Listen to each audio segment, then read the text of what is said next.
Question number 14 14 number का प्रश्न। एक प्रमंडल ने एक संयंत्र 18,000 रुपए में 1 अप्रैल 2016 को खरीदा। उन्होंने इसकी स्थापना पर 5,000 रुपए व्यय किए। अवश्य 10% वार्षिक की दर से मूल लागत पर लगाया जाता है। मूल लागत मतलब स्थायी किस्त पद्धति। 30 जून 2019 को संयंत्र 13,000 रुपए में बेच दिया गया। 2016 से 2019 तक का यंत्र खाता बनाइए। वार्षिक खाते 31 दिसंबर को बंद कर दिए जाते हैं। A company purchased a plant for rupees 18,000 on 1st April 2016. It spent 5,000 on its installation. Depreciation is charged at the rate of 10% per annum on the original cost. Original cost मतलब स्थायी किस्त पद्धति फिक्स्ड इंस्टॉलमेंट मेथड से करना है सवाल। On 13th June 2019, the plant was sold for rupees 13,000. Prepare plant account for the year from 2016 to 2019. Accounts are closed on 31st December. Yes, question 14 read करने के बाद आइए हम इसे सॉल्व करते हैं। सॉल्व करने के लिए सबसे पहले हमें इसके ऊपर डेप्रिसिएशन क्या करना पड़ेगा, कैलकुलेट करना पड़ेगा। क्वेश्चन में उसने लिखा हुआ है कि 10% per annum 10% per annum original cost per depreciation लगाना है। 10% वार्षिक की दर से मूल लागत पर हास लगाना है। और जब भी वो ओरिजिनल कॉस्ट पे डेप्रिसिएशन लगाने को लिख दे, समझ जाना क्वेश्चन हमें फिक्स्ड इंस्टॉलमेंट मेथड से ही करना है। जब भी वो क्वेश्चन में ओरिजिनल कॉस्ट पर डेप्रिसिएशन लगाने को बोले, समझ जाना आप कि मुझे फिक्स्ड इंस्टॉलमेंट मेथड से ही डेप लगाना है, स्थायी किस्त पद्धति से हास लगाना है। तो फॉर्मूला क्या होता है हमारा, purchase price plus expenses into rate of depreciation divided by 100 is equal आ जाता है आपका एनुअल डेप्रिसिएशन आ जाता है। तो चलिए, क्वेश्चन में उसने बोला है कि 1 अप्रैल 2016 को 1 अप्रैल 2016 को उसने एक प्लांट 18,000 में परचेस किया और उस पर 5,000 एस्टैब्लिशमेंट पर एक्सपेंसेस हो गए, ऐड हो जाएगा। 18,000 में परचेस किया, 5,000 एक्सपेंसेस कर दिए तो ऐड हो जाएगा। कितना अमाउंट आ जाएगा, 18,000 प्लस 5,000 मीन्स 23,000 होगा। ये 23,000 हो रहा है ये। तो 23,000 गुणित 10/100, इसको कैंसिल करेंगे तो 2300 एनुअल डेप आ जाएगा। 2300 एनुअल डेप आएगा, 1 साल का डेप्रिसिएशन आएगा। और हमें फर्स्ट ईयर में जो डेप्रिसिएशन है वो 1 साल का नहीं लगाना है। देखो ना, कब खरीदा आपने, 1 अप्रैल को, और डेप लगाते कब हैं, 31 दिसंबर को। तो 1 अप्रैल से जब काउंट करेंगे तो अप्रैल, मई, जून, जुलाई, अगस्त, सितंबर, अक्टूबर, नवंबर, दिसंबर, टोटल कितने मंथ हो रहे हैं आपके, बोले सर 9 मंथ हो रहे हैं। टोटल कितने मंथ हो रहे हैं, 9 मंथ हो रहे हैं। तो मुझे 9 मंथ में डेप्रिसिएशन को क्या करना पड़ेगा, कन्वर्ट करना पड़ेगा। और कन्वर्ट करने का सीधा सा फार्मूला मैंने बताया, 12 से डिवाइड करो, 12 से डिवाइड करो, डिवाइड फिक्स से कि 12 से करना पड़ेगा आपको, और जितने महीने का चाहिए उतने महीने से मल्टीप्लाई कर दो। तो 9 से क्या करेंगे, हम मल्टीप्लाई कर देंगे। तो 2300 को 12 से डिवाइड और 9 से मल्टीप्लाई, ये आ रहा है 1725, 1725 रुपए। कितने महीने का डेप आ गया, 9 मंथ का आ गया। ओके, ये तो हमने डेप्रिसिएशन निकाल लिया। अब हमें क्या करना है, इसका अकाउंट बनाना है। देखो उसने लिखा हुआ है 16 से 19 तक का अकाउंट बनाना है, 16 से 19 तक का अकाउंट बनाना है। ओके, चलिए अकाउंट बनाते हैं हम। कॉलम हमने बना लिए। स्टेप्स की बात करें, बैलेंस ट्रांसफर, सेल की एंट्री, परचेस की एंट्री, डेप्रिसिएशन और क्लोजिंग बैलेंस, ये 5 स्टेप। पहला साल है तो परचेस से स्टार्ट करेंगे। देखो फर्स्ट ईयर में मशीन को परचेस किया है क्या? बोले हाँ सर, 1 अप्रैल को उसने परचेस किया है। परचेस कहाँ लिखते हैं हम? डेबिट साइड में। तो ये लिखा हमने डेबिट साइड में, 1 अप्रैल 2016। परचेस करते हैं तो क्या लिखते हैं? To cash. परचेस तो मैंने किया है 18,000 में, एक्सपेंसेस हो गए 5,000, तो 18,000 और 5,000 को क्या कर देंगे हम? प्लस कर देंगे। तो ये आ गया आपका 23,000, ये आ गया आपका 23,000। ओके, नेक्स्ट आगे बढ़ते हैं हम। अब हमें करना ये है कि कुछ टेबल में देखिए कुछ और सेल या परचेस है क्या इस ईयर में? कुछ सेल परचेस है क्या? और ये कि था वो तो लिख दिया, और ही क्या? बोले सर नहीं है। तो अब मेरी 2 स्टेप परमानेंट है, डेप लगाना और बैलेंस निकालना, डेप लगाना और बैलेंस निकालना। तो डेप मैं 31 दिसंबर को लगाऊंगा। ये 31 दिसंबर को क्या लिखूंगा? Bye depreciation account, bye depreciation account. कितने मंथ का लगाना है? अप्रैल से दिसंबर, 9 मंथ हो रहे हैं। तो 9 मंथ का डेप्रिसिएशन जो है वो कितना है आपका? 1725। तो ये 1725 उठाया और मैंने यहां डेप्रिसिएशन के नाम से 9 मंथ का डेप्रिसिएशन लिख दिया। क्लियर? अब डेप्रिसिएशन के बाद क्या? बैलेंस। बहुत सारे सवाल कर लिए सर, अब तो हमें याद हो गया कि डेप्रिसिएशन के बाद बैलेंस लिखना है। तो बैलेंस की डेट 31 दिसंबर, by balance CD, by balance CD. Okay, by balance CD लिख दिया। अमाउंट कैसे निकालूं? बहुत सिंपल है, 23,000 में से 1725 लेस कर दीजिए, 23,000 में से 1725 क्या कर दीजिए? लेस कर दीजिए। जल्दी से लेस करके देखो कितना आ रहा है? 23,000 माइनस 1725, इसको लेस करेंगे, कितना आया देखो जल्दी से? ये आ रहा है आपका 21,275। ये बैलेंस सीडी हो गया। दोनों साइड की क्या लगा लेंगे? टोटल लगा लेंगे। तो क्रेडिट की टोटल हमारी कितनी आ रही? 23,000, और डेबिट की तो ऑलरेडी 23,000 है ही। ये 1 साल हमारा कंप्लीट हो गया।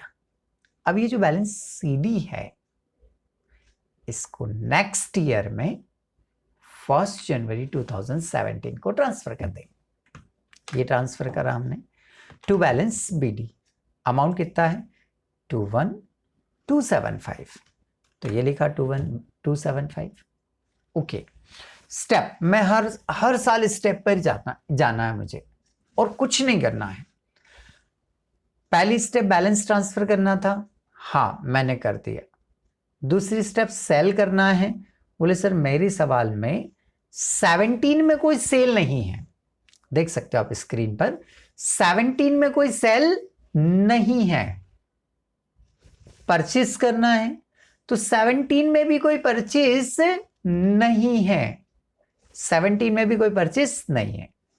4th स्टेप डेप्रिसिएशन लगाना है। फिक्स है, ये तो परमानेंट है, इसके लिए लिख के नहीं देगा आपको, डेप लगाना है। ओके, किधर लगाते हैं डेप्रिसिएशन? क्रेडिट साइड में। ये लिखा मैंने 31 दिसंबर 2017। ओके, हमने लिखा बाय डेप्रिसिएशन अकाउंट। तारीख देखो, तारीख देखो, तारीख देखो, तारीख बगैर डेप नहीं लगाएंगे हम। तारीख कहां से दिखना है? 1 जनवरी से दिखना है। तो यहां 1 जनवरी से लेकर 31 दिसंबर, पूरे 12 महीने का डेप लगाना है आपको, पूरे 12 महीने का डेप लगाना है। तो 12 मंथ का डेप कितना है आपके पास? 2300। ये लिख दिया हमने 2300। फिर डेप के बाद बैलेंस सीडी।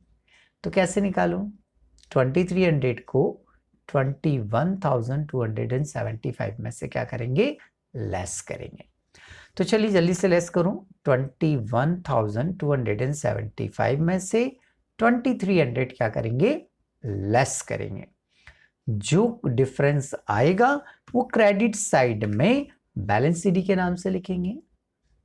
देखो कितना आ रहा है फटाफट, हाँ मैच करो, 18,975 आ रहा है, बिल्कुल सही है।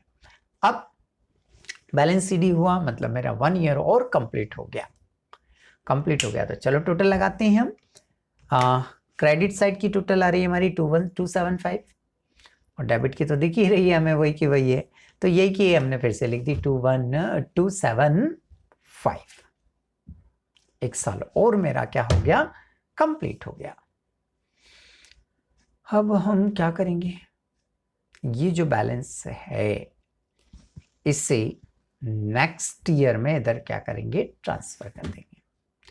तो नेक्स्ट ईयर क्या आ जाएगा, 1 जनवरी 2018। ये बाय बैलेंस सीडी है, तो यहां क्या हो जाएगा, to balance BD.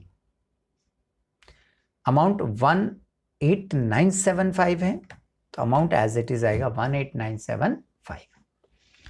Balance transfer cell की एंट्री करनी है 2018 में, स्क्रीन पे देख सकते हैं आप, कोई सेल नहीं है। परचेस की एंट्री करनी है, कोई परचेस नहीं है, 2018 में कोई परचेस नहीं है।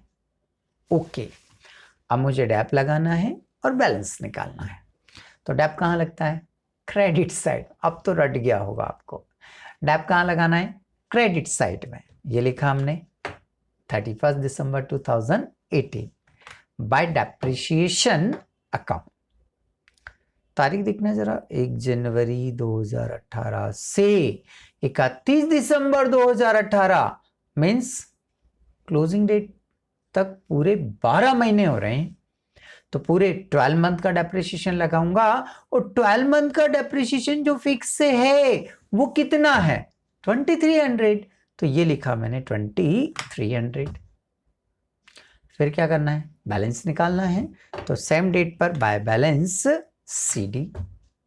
ये 2300 18975 में से क्या करेंगे हम, लेस कर देंगे भाई। 18975 में से 2300 क्या करेंगे हम, लेस करेंगे। अच्छा चलो लेस करो जल्दी से फटाफट। 18,975 में से 2300 क्या करेंगे हम, लेस करेंगे। किया, चल देखो कितना आ रहा है, बोले सर ये आ रहा है 16675, 16,675 रुपीज आ रहा है। बैलेंस सीडी आया, मतलब मेरा एक साल और क्या हो गया, कंप्लीट हो गया। टोटल लगा लेंगे, तो ये जो 2300 और ये 16,675 है, इनको ऐड करेंगे, तो ऐड करने पर 18975 आ रहा है, और डेबिट की भी टोटल कितनी है, 18975। एक साल और कंप्लीट हो गया हमारा। नेक्स्ट ईयर 1 जनवरी 2019 को बैलेंस को क्या करेंगे हम, ट्रांसफर कर देंगे। ये कर दिया भाई मैंने, ये बैलेंस ट्रांसफर कर दिया मैंने। ओके, अब ये बैलेंस बीडी कितना है, 16675, ये बैलेंस ट्रांसफर हो गया। अब क्या करना है, बोले सर बैलेंस ट्रांसफर हो गया है, सेल की एंट्री करना है। देखो स्क्रीन पर क्या सेल की एंट्री दिख रही है हमें 19 में, हाँ सर दिख रही है। उसने लिखा हुआ है कि 30 जून 2019 को इस संयंत्र को 13,000 में क्या कर दिया, सेल कर दिया। ओके, जब हम सेल करते हैं तो कितनी स्टेप में एंट्री होती है, 3 स्टेप में। सेल की एंट्री कितनी स्टेप में होती है, 3 स्टेप में होती है। तो सबसे पहले हमें क्या करना है, हाँ बिल्कुल 3 स्टेप में होती है, ध्यान रखिएगा। सबसे पहले मुझे क्रेडिट साइड में बाय कैश लिखना है, क्योंकि सेल करेंगे तो मशीन की वैल्यू, मशीन कम होगी, और जब मशीन डिक्रीज होती है तो कहाँ लिखते हैं हम, क्रेडिट साइड में। तो ये हमने बाय कैश। अच्छा, बाय कैश में क्या लिखना है, सेल्स प्राइस। बाय कैश में क्या लिखना है आपको, सेल्स प्राइस लिखना है। तो ये लिखा हमने बाय, पहले date date date date date देखो जल्दी से क्या है, 30 जून 2019 है। तो बाय कैश अकाउंट, कितने में सेल किया है, पढ़ो, लिखा हुआ उसने कि 13,000 रुपीज में क्या कर दिया, सेल कर दिया। तो ये लिखा हमने 13,000। बताएं पहली स्टेप में कोई डाउट, क्लियर है? तो सबसे पहले मुझे बाय कैश लिखना था, लिख दिया मैंने। क्या लिखना है, सेल्स प्राइस 13,000 दिया था, लिख दी हमने। क्लियर? कितनी स्टेप में एंट्री करनी है, 3। अभी तो कितनी हुई, 1। सेकेंड स्टेप पर आते हैं। सेकेंड स्टेप हमारी जो होती है वो ये होती है कि हम डिसाइड करेंगे, हम चेक करेंगे कि बेची गई असेट्स पर डेप लगाना है या नहीं लगाना है, सेल की गई असेट्स पर डेप लगाना है या नहीं लगाना है। अब हम ये चेक करेंगे। ओके, कैसे पता चलता है लगाना है या नहीं लगाना है? बोले सर ये जो परसेंटेज है ना, इसके साथ पर एनम या एनुअल वर्ड दिया है, पर एनम या एनुअल वर्ड दिया है तो डेप्रिसिएशन लगाना है, और पर एनम या एनुअल वर्ड नहीं दिया है तो डेप्रिसिएशन नहीं लगाना है। हमारे क्वेश्चन में देखो, उसने पर एनम या एनुअल वर्ड दे रखा है, दिया है तो फिर डेप्रिसिएशन लगेगा। ओके, डेप्रिसिएशन सेम डेट पे लगेगा।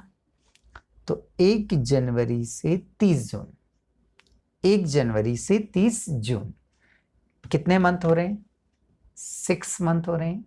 तो मुझे जो डेप्रिसिएशन लगाना है वो कितने मंथ के लिए लगाना है, 6 मंथ के लिए लगाना है। ओके, तो देखिए 2300 पूरे ईयर का है, 2300 पूरे ईयर का है, 12 महीने का है।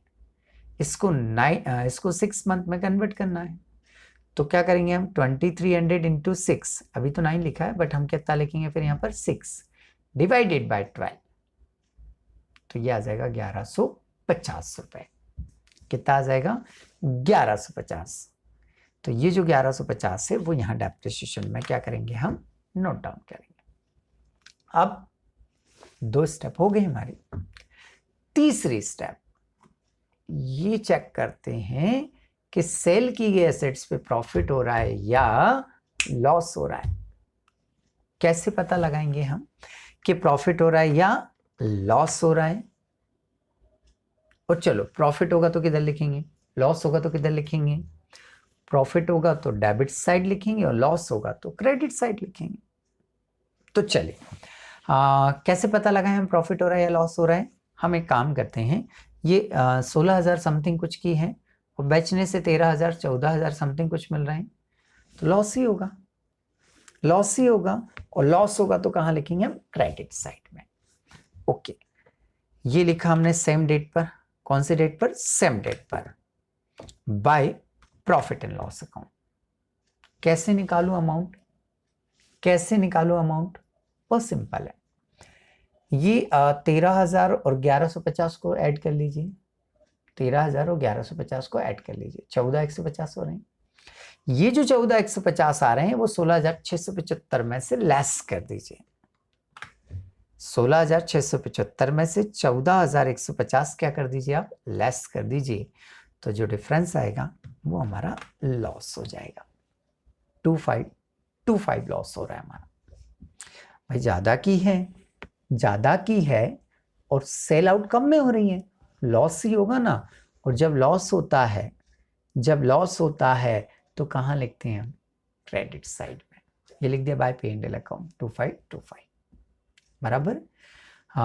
देन अगली स्टेप क्या है, बची हुई एसेट्स पर क्या लगाना है हमें, डेप्रीशिएशन।